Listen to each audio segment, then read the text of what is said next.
우리 가슴에 손을 얹고 이렇게 고백하겠습니다. 하나님은 나를 사랑하십니다. 하나님의 사랑에 나는 위로를 받습니다. 나는 하나님을 절대로 포기하지 않을 것입니다. 그런 한 주의 삶을 살아가는 여러분 되시길 축복합니다. 아멘. 여러분에게 설교 시작하면서 퀴즈 하나를 내고 시작하려 합니다. 여러분, 아침에는 4발, 낮에는 2발, 저녁에는 3발로 걷는 짐승은 무엇일까요? 네, 사진이 나오고 이렇게 해야 되는데, 네, 사진이 나오기 전에 대답을 해가지고, 네, 그렇습니다. 정답은 사람입니다. 이 그리스 로마 신화에 나오는 오이디푸스 신화에서 이 스핑크스가 이 지나가는 골목길에서 이러한 퀴즈를 내면서 정답을 맞추지 못한 사람을 해치는 그러한 퀴즈를 냈었죠. 그런데 이제 오이디푸스가 이 사람이라고 해서 아이 때는 이제 4발로, 두 손 두 발로 기면서 나가고, 또 커서는 2발로, 노인이 되어서는 지팡이로 3발로 걷는 그런 정답을 맞추면서 위기에 탈출하는 그런 신화가 있습니다. 생각보다 많이 대답하셔서 놀랐지만 우리 국일공동체가 굉장히 저보다 지혜가 더 충만한 것 같아요. 그런데 이 퀴즈라는 것, 그리고 이런 수수께끼는 사실 풀기 어렵습니다. 우리가 이 퀴즈를 처음 들었다고 생각하면 사실 풀기는 어려웠을 거라고 생각해요. 이러한 수수께끼 퀴즈는 제출자가 최대한 풀지 못하게 그것을 목적에 두고 내기 때문입니다. 성경에도 그러한 어떤 이런 수수께끼 같은 말씀들이 간혹 있습니다. 그런 사례도 있죠. 느부갓네살이 자신의 꿈을 해석해달라는 그런 이 바벨론 국가에서 지혜자들에게 자신의 꿈을 해석해달라는 그런 요청을 할 때도 꿈을 해석하는 것은 그럴 수 있지만 자신의 꿈조차도 가르쳐주지 않고 자신의 꿈이 무엇인지도 얘기하지 않고 너희가 그 꿈까지 알아맞혀서 해석하라는 그런 문제를 내는 말씀이 다니엘서에도 기록되어 있습니다. 그러면서 그 자신의 꿈까지도 맞추지 못하면 그 나라에 지금 있는 지혜자들 다 죽여버리겠다, 이런 말씀이 기록되어 있죠. 제 생각에는 이 느부갓네살은 지혜자 중에 누구를 죽이고 싶어 했던 것 같습니다. 그래서 일부러 풀지 못하는 퀴즈를 내고 그런 자신의 측근 중 지혜자를 죽이려고 했던 게 아닌가 생각이 드는데, 그러나 하나님의 지혜를 가지고 또 하나님께서 계시해 주신 것을 통해서 다니엘이 하나님의 귀한 지혜로 이 문제를 풀었던 것을 보게 됩니다. 오늘 우리가 읽은 말씀도, 그리고 대림절, 대강절을 통해서 우리는 성육신에 대한 말씀을 주로 보게 됩니다. 사실 이 말씀은 굉장히 어려운 영역 중에 하나입니다. 그러나 하나님은 이것을 우리가 풀지 못하게 하려고 주신 어떤 수수께끼나 퀴즈는 아닌 것을 보게 돼요. 오히려 이 말씀을 통해서 하나님의 뜻과 지혜와 하나님의 사랑과 은혜가 얼마나 큰지, 놀라운 하나님의 뜻이 그 가운데 선포되고 있는 것을 우린 깨닫게 되는 것이죠. 세상의 어떤 퀴즈나 수수께끼 아니라 오늘 말씀을 통해서, 진리를 통해서 하나님께서 우리에게 주시는 귀한 하나님의 은혜의 말씀은 무엇인지 함께 같이 보면 좋을 것 같습니다. 우리 오늘 말씀 14절 말씀 함께 보도록 하겠습니다. 같이 읽겠습니다. 그 말씀이 육신이 돼 우리 가운데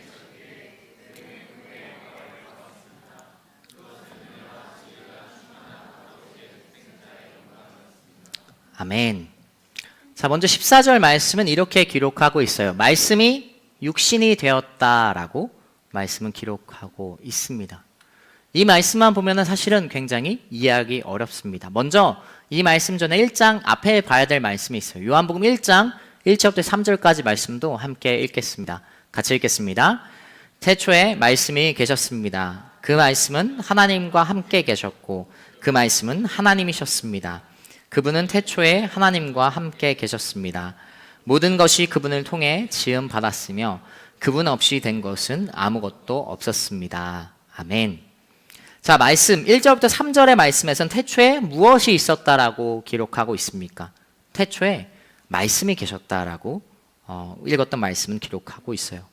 그 말씀은 하나님과 함께 계셨고 하나님이셨다라고 기록되어 있습니다.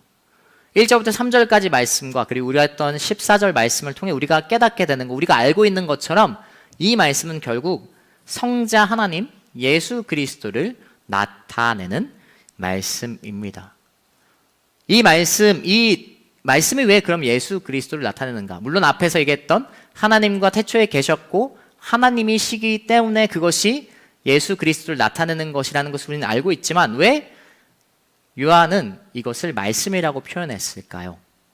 여기서 말씀이라는 단어는 헬라어로 로고스가 쓰였습니다. 여러분이 한번 좀 들어보셨을 거예요. 주로 이제 학원가에서 로고스 영어학원, 수학학원 이라는 것을 많이 보셨을 겁니다. 당시 헬레니즘, 로마 헬레니즘 사상에서 이 로고스라는 단어는 이 스토아학파가 주로 이야기하는 이성, 그리고 이성을 더 넘어서 그들은 이것 세상의 원리, 만물을 움직이는 근원이라고 그들은 여겼습니다.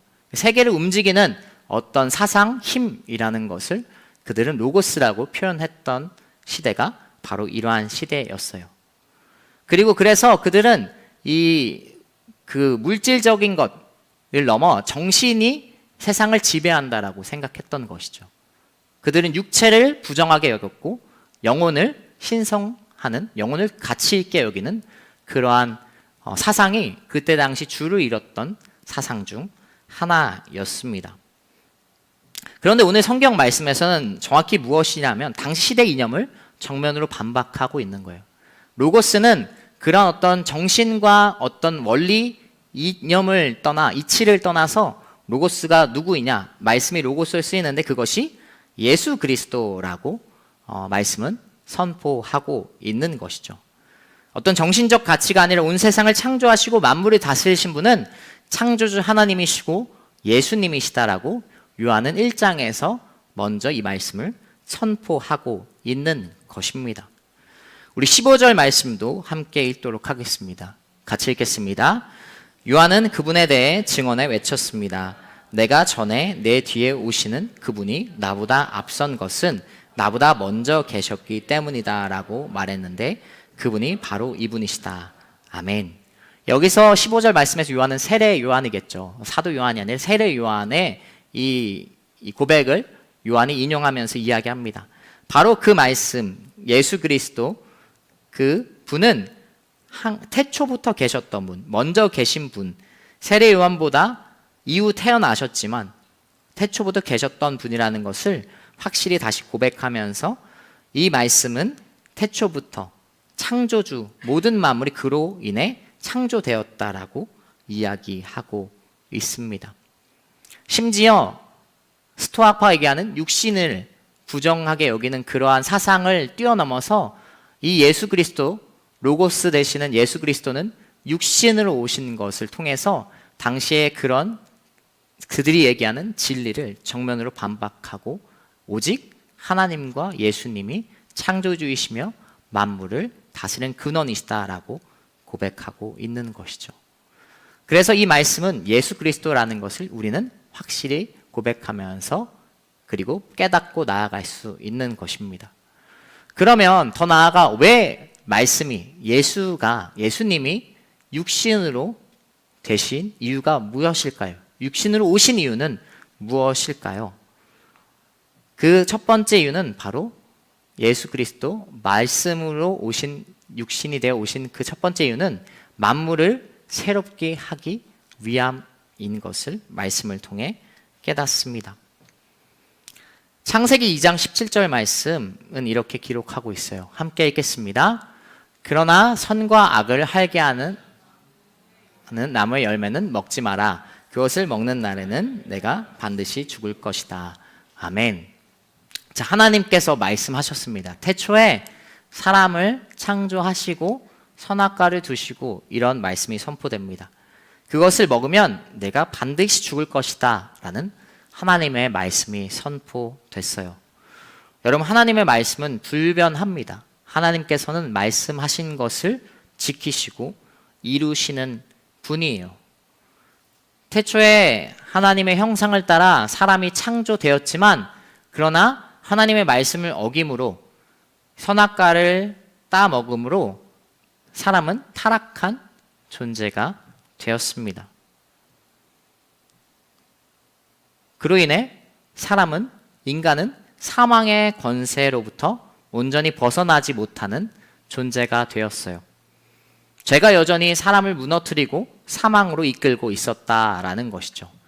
하나님 안에서 회개할지라도 그러나 그 죽음의 권세가 여전히 사람을 올가매고 있었습니다. 예수님이 오시기 이전까지는 말이죠. 물론 구약의 시대에도 하나님의 사람을 통하여 하나님의 뜻과 일을 계속 이루셨습니다. 물론 하나님께서는 그 하나님의 사람을 통하여서 하나님의 백성들을 이끌어내셨죠.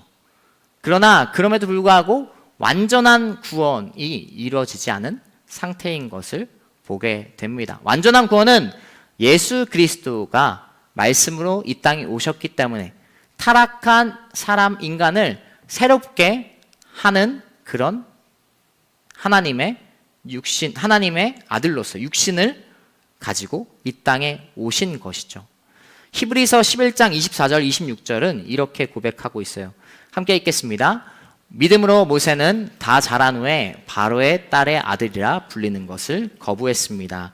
그는 잠시 죄의 쾌락을 즐기는 것보다 오히려 하나님의 백성과 함께 고난받기를 더 좋아했습니다. 그는 그리스도를 위해 당하는 수모를 이집트의 보아보다 더 가치 있는 것으로 여겼습니다. 이는 그가 상을 바라보았기 때문입니다. 아멘. 26절 말씀 뭐라 기록합니까? 모세가 그리스도를 위해 당하는 수모를 이집트의 보아보다 더 가치 있게 여겼다라고 이야기하고 있어요. 모세 시대에는 예수 그리스도가 없었습니다. 아직 오시기 한참 전이죠. 그런데 히브리서 기자는 모세가 그리스도를 위해 당하는 수모를 견뎠다라고 이야기하고 있어요. 모세가 예수님을 직접 뵈진 않았지만 그러나 모든 그 하나님의 역사와 구원이 예수 그리스도를 통해 이루어지기 때문에 모세가 참은 그런 하나님의 뜻 안에서의 믿음을 가지고 나아간 것은 그 수모는 그리스도 안에서 완성되었다라는 말씀이 이것을 통해서 증거가 되는 것을 보게 됩니다. 예수님은 왜 육신을 가지고 오셨는가? 하나님께서 말씀하신 것을 이루시기 위해서입니다. 하나님의 말씀은 사람이 그 열매를 먹으면 반드시 죽으리라 이야기했어요. 그러나 자생적으로 사람은 그것을 회복할 수 없는 그런 상태에 놓였고 결국 하나님의 아들인 예수 그리스도께서 완전한 하나님께서 참 하나님께서 참 인간의 몸을 가지고 그 죄를 다 대속해서 그것을 이루시기 위해 만물을 새롭게 하기 위해 이 땅에 오셨다라는 것이죠. 여러분, 우리 예수님은 능력이 없어서 육신으로 오신 것이 아닙니다.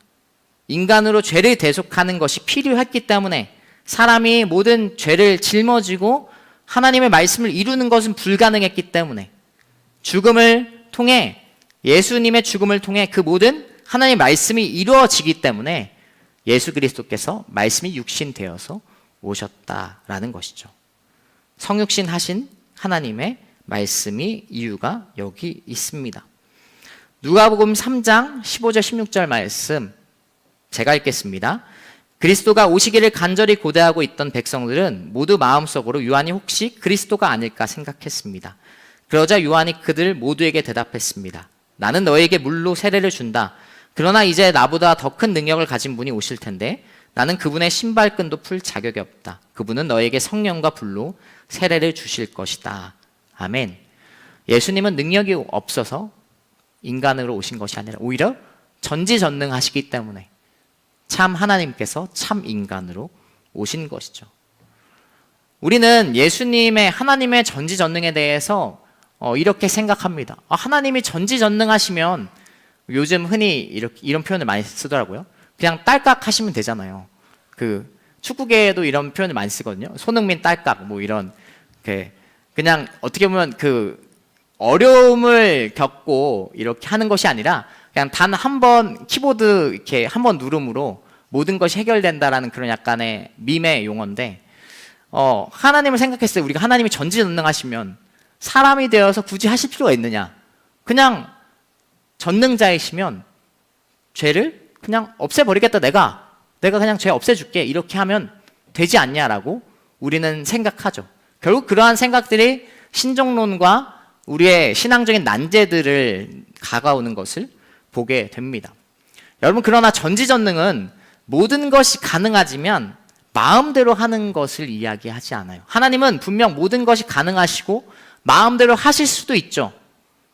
다른 종교는 그러한 존재를 신이라고 이야기합니다. 자기 마음대로 하는 것, 자기 원하는데 자기 기분대로 하는 것, 감정대로 하는 것을 전지전능하다라고 이야기해요. 그러나 그러한 신들의 그 내용에서 사람의 존재는 어떠한 존재로 보여집니까? 그 신을 두려워하고 공포해서 지내는 것으로 밖에 표현되지 않아요. 언제 그 절대자라고 얘기하는 그 우상 신이 자기 기분대로 내키는 대로 할지 모르기 때문에 아까 얘기했던 그리스 로마 신화에서도 사람들은 그냥 무가치한 존재로서 그냥 딸깍하면 죽어버리는 존재에 불과합니다. 그러나 우리가 하나님은 사랑의 하나님인 것을 너무나 잘 알고 있어요. 사랑의 하나님은 전지전능하시기 때문에 자기 기분대로 감정대로 자기 말씀을 위배하면서 하시는 분이 아닌 것을 우린 깨달을 수 있다라는 것이죠.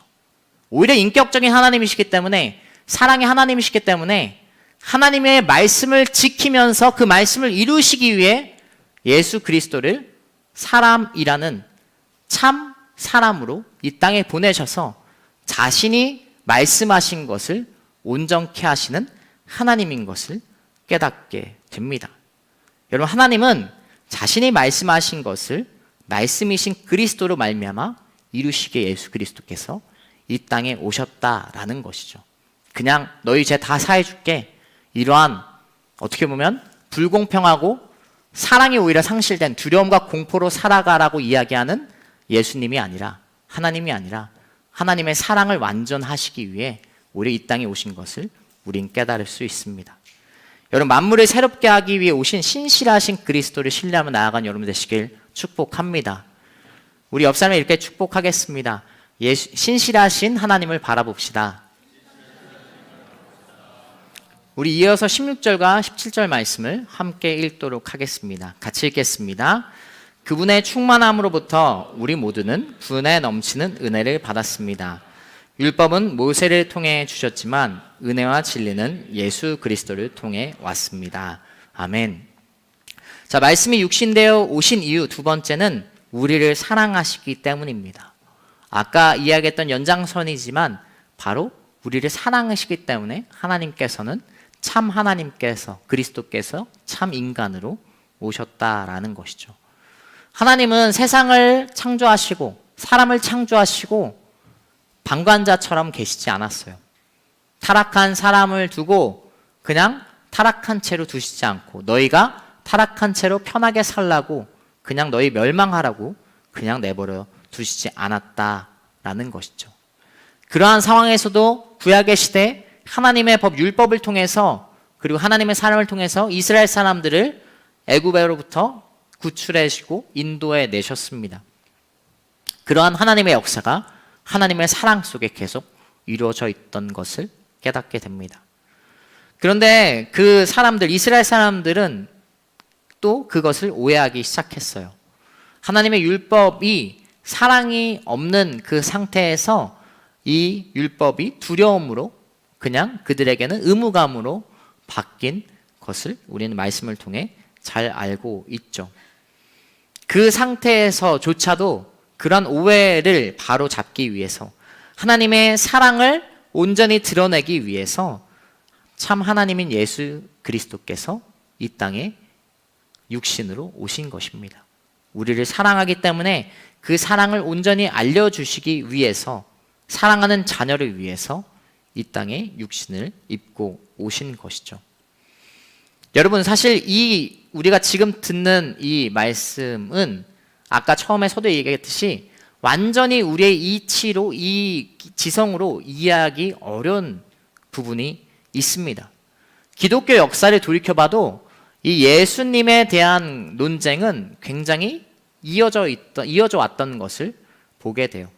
초기 기독교 역사에서도 이 예수님이 참 하나님이며 참 인간이라는 이 진리가 고백되어지기까지는 굉장히 오랜 시간이 걸렸습니다.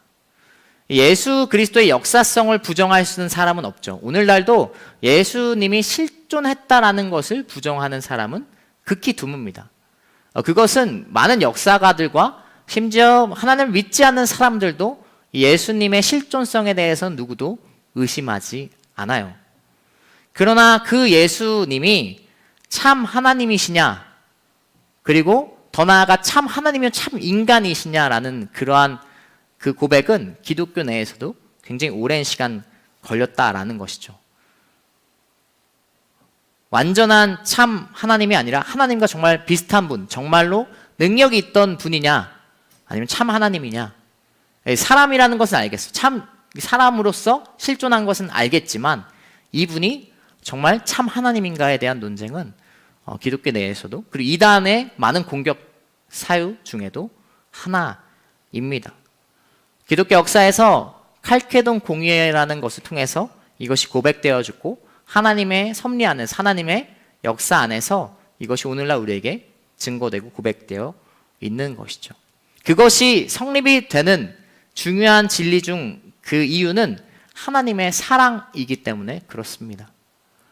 이것을 우리가 머리로 이해하는 것은 어렵습니다.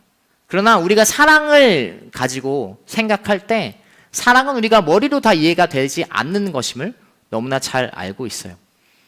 사람의 사랑도 마찬가지죠. 사람의 사랑도 머리로 다 설명할 수 없고 머리로 다 이야기하고 머리로 다 접근한다면 큰일 날 것입니다.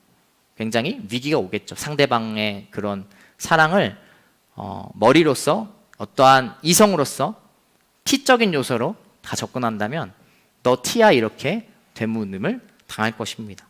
그러나 이것은 하나님의 사랑은 이해하기 어려운 것을 넘어 하나님의 사랑으로서 우리가 바라볼 때 이것을 우리가 믿음으로 고백할 수 있는 진리라는 것이죠. 여러분, 은혜의 하나님께서 오늘도 당신을 사랑하십니다. 예수님께서 오늘도 당신을 사랑하시기 때문에 이 땅에 오셨습니다. 우리는 하나님의 은혜 아래 하나님의 사랑으로 오늘도 살아가고 있어요. 그것을 우리가 다 말로써 설명할 수 없습니다. 왜냐하면 말도 안 되는 것이기 때문에 그렇습니다. 그냥 이성적으로도 참 하나님이, 절대자가 사람의 몸을 입고 왔다라는 그 문장이 우리에게 완전히 이해가 되지 않죠. 어떤 신학자는 이 사실에 대해서 이렇게 이야기하기도 합니다. 그것은 사람이 개보다도 못한 존재가 된 것이다 라고 이야기까지 합니다. 돼지보다 못한 존재가 된 거라고도 이야기합니다. 절대자라는 그런 존재가 유한한 사람이 된 것은 그러한 것과 같은 것이죠. 여러분, 하나님의 은혜로 살아가는, 그리고 하나님의 사랑으로 고백하는 여러분 되시길 축복합니다. 이성을 통한 신앙, 그리고 그런 이성을 추구하는 신앙, 이해를 추구하는 신앙도 너무나 귀하고 가치 있는 것이지만, 그러나 그것을 넘어서 이해가 되지 않더라도 사랑으로 그것을 고백하는 우리가 되어야 되는 것이죠. 대강절, 우리 성탄절 기다리면서 우리는 무엇을 고백해야 됩니까? 하나님의 사랑을 다시 고백해야 되는 것이죠. 하나님의 사랑이 이 땅에 오셨다. 하나님의 사랑으로 오신 예수 그리스도가 나를 위해 오셨다라는 귀한 고백이 우리 가운데 회복되어지는 여러분 되시길 축복합니다. 우리 마지막으로 14절 말씀 다시 한번 고백하도록 하겠습니다. 같이 읽겠습니다. 그 말씀이 육신이 돼 우리 가운데 계셨기에 그것은 은혜와 진리가 충만한 아버지의 독생자의 영광이었습니다. 아멘. 말씀이 육신이 되어 오신 이후 세 번째, 우리에게 그분의 영광을, 하나님의 영광을 보여주시기 위함입니다. 이런 말씀이 기록하듯이 예수 그리스도가 우리 가운데 계셨기 때문에 우리는 그분의 영광을 보았습니다. 예수님의 영광과 더 나아가 은혜가 진리와 충만한 아버지의 독생자의 영광, 또 하나님의 영광을 우리는 누린 것이죠. 예수님께서 이 땅에 사람으로 오셨기 때문에 우리는 그분을 보았고, 그분께서 어떻게 사람으로서, 그리스도인으로서 하나님을 바라봐야 될지 알려주셨습니다. 여러분 조선시대를 좀 생각해 봅시다. 여러분 조선시대의 사람이라고 생각했을 때 조선시대 왕이 있었을 것입니다. 어떤 여러 왕이 있겠죠. 그런데 그 시대에 그 왕이 어떤 왕이 있다고 생각했을 때 정말로 한 백성이 왕을 바라보는 생각하는 이미지는 굉장히 추상적일 겁니다. 궁궐에 사는 왕, 물론 그 시대의 왕으로서 리스펙을 하긴 하겠지만 그러나 실제로 그 왕이 나의 삶과는 무관하게 여겨지겠죠. 그러나 하나님께서 우리에게 보여주신 이 땅에 오심으로 말미암아 그 하나님이 어떠한 분이고 하나님께서 우리 삶에 얼마나 연관이 있는지, 밀접한 연관이 있는지를 보여주셨다라는 것입니다. 제가 이것을 느낀 경험이 있는데요. 제 연예인도 마찬가지입니다. 연예인도 정말 TV에서 보는 거랑 제가 과거에 한 연예인과 같은 엘리베이터를 탄 적이 있거든요. 그렇게 유명한 연예인은 아닌데 그 실명을 거론한다 해서 크게 문제가 될 것 같진 않아서 그 신현준 씨라는 연예인을 저희 아파트에 사셨는데 엘리베이터를 같이 탄 적이 있어요. 근데 모자를 쓰고 계셨는데 코만 보이더라고요. 코만 보였는데 그런데 그러니까 정말 보잘것없죠. 엘리베이터 같은 한 공간에 탄 것으로 불과한데 그 연예인이 TV에 나올 때 나 저 연예인과 같은 엘리베이터 탔어. 뭔가 동질감과 그런 공감이 있는 것을 발견하게 됩니다. 하물며 참 하나님이신 예수님께서 제자들과 3년의 시간을 보내고 그리고 이 땅에서의 사람들과 함께 부대끼고 삶을 살아서 보여주셨다라는 사실은 우리가 그분의 영광을 보는 귀한 은혜였을 것입니다. 그리고 그분은 하나님이시기 때문에 정말로 멀어 보였던 그냥 왕이 아니라 절대자인 어떤 저 거리가 먼 나와 삶과는 상관이 없는 그러한 분에서 예수 그리스도를 말미암아 나의 삶에 오시고 나와 지금도 함께 하시고 나를 위로하시고 나를 사랑한다는 그 진리가 우리 가운데 온전히 고백이 되어지는 것을 우린 깨닫게 된다라는 것이죠. 우린 예수님께서 이 땅에 오심으로 말미암아 그분의 영광을 통해서 그분을 더욱 확실하게 보았고 꿈을 꾸고 희망을 가지고 소망을 품게 되었습니다. 인간으로서 어떻게 살아야 되는지, 세상에서도 어떻게 거룩하게 살 수 있는지 주님께서 말씀하시고 주님께서 보여주셨습니다. 이렇게 얘기하겠죠. 저희는 그 시대 사람이 아닌데요. 이렇게 얘기할 수 있습니다. 그러나 예수님께서 오늘도 우리와 함께 하십니다. 요한복음 16장 13절 말씀 함께 읽겠습니다. 같이 읽겠습니다. 그러나 진리의 성령 그분이 오시면 너희를 모든 진리 가운데로 인도하실 것이다. 그분은 자기 생각대로 말씀하시지 않고 오직 들은 것만을 말씀하시며 또한 앞으로 일어날 일들을 너에게 말씀하실 것입니다. 아멘. 예수님은 부활하셔서 하늘로 올라가셨지만 우리가 이 땅에 있기 때문에 성령님을 우리에게 보내셨습니다. 성령님께서 우리 가운데 함께하고 계시고 하나님의 사랑하는 자녀와 오늘도 함께 하십니다.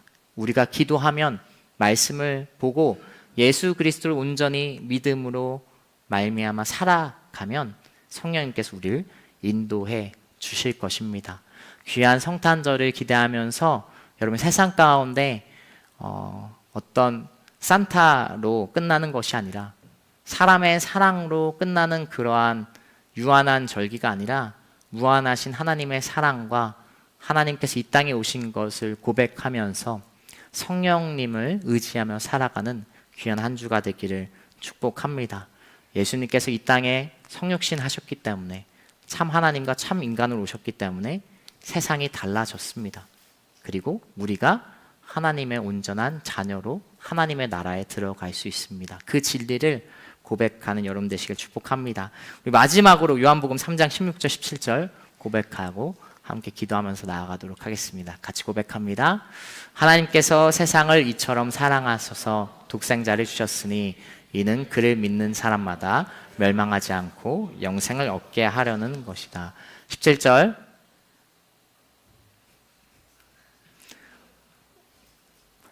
어이구, 하나님께서 자신의 아들을 세상에 보내신 것은 세상을 심판하시려는 것이 아니라 그 아들을 통해 세상을 구원하시려는 것이다. 아멘. 오늘도 하나님은 여러분을 사랑하십니다. 매일매일 여러분을 기다리고 계시고 여러분이 하나님께 고백하는 하루를 기다리는 것을 고백으로 살아가게 축복합니다. 우리 말씀 읽고 한번 찬양하고 기도하도록 하겠습니다. 함께 자리에 일어나서 찬양하면서 기도하도록 하겠습니다.